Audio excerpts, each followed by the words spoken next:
بسم الله الرحمن الرحيم. والنازعات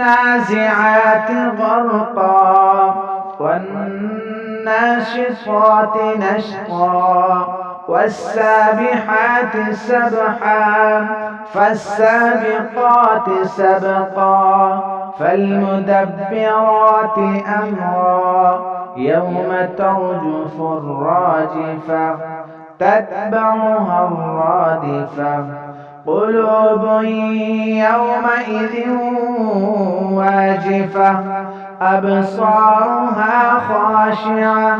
يقولون أئنا لمردودون في الحافرة أئذا كنا عظاما نخرة قالوا تلك إذا كرة خاسرة فإنما هي زجرة واحدة فإذا هم بالساهرة هل أتاك حديث موسى إذ ناداه ربه بالوادي المقدس طوى اذهب إلى فرعون إنه طغى فقل هل لك إلى أن تزكى وأهديك إلى ربك فتخشى فأراه الآية الكبرى فكذب وعصى ثم أدبر يسعى فحشر فنادى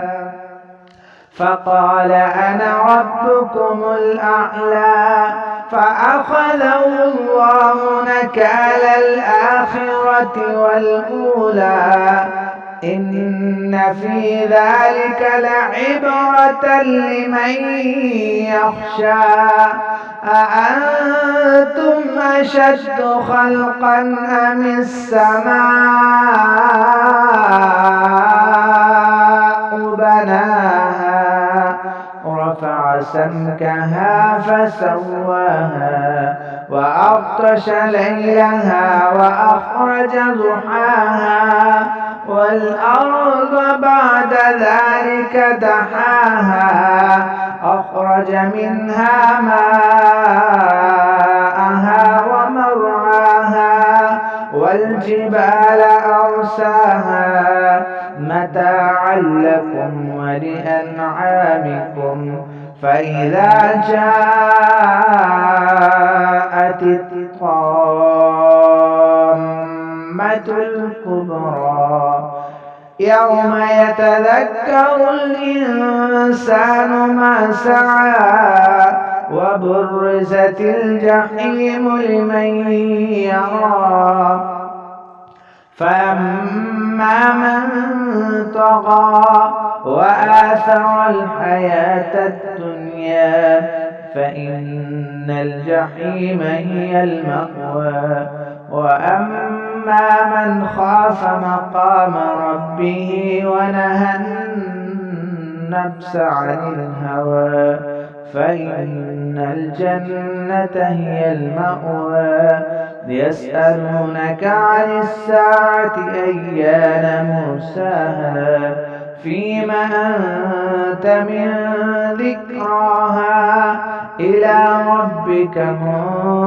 منتهاها إنما أنت منذر من يخشاها كأنهم يوم يرونها لم يلبثوا إلا عشية أو ضحاها.